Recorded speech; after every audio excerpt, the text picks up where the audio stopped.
Welcome to the Data Skills Academy. Let's dive right into database fundamentals. You guessed it, it's a database, and knowing how they work is a total game changer. Just think, every click, every purchase, every post, it's all data modeling a real-world event. So all this data is super valuable, right? But managing it, that's the real challenge.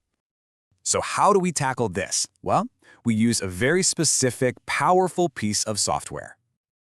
And that software is called a DBMS.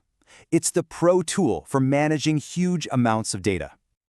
Using a DBMS has massive advantages, from keeping data safe to just building apps way faster. Right, but a DBMS can't just be random. It needs a blueprint, or what we call a data model. So what's a data model? It's basically the master plan for organizing and storing all your data. There are a few different types, but as you can see, the relational model is king. Okay, you've got two key parts, the schema, which is the blueprint, and the instance, the actual data. The relational model's big idea is a relation, but honestly, just think table with rows and columns.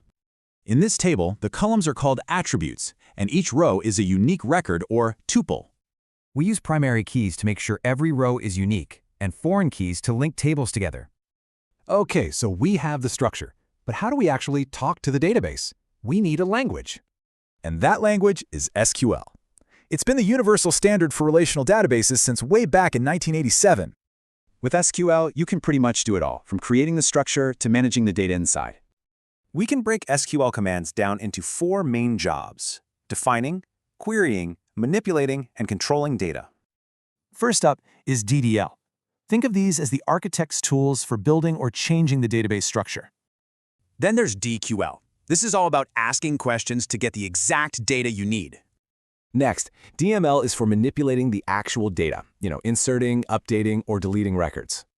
So, let's recap. A DBMS manages data, the relational model organizes it, and you use SQL to talk to it. So now you've got the fundamentals. The next step is writing the queries that bring it all to life.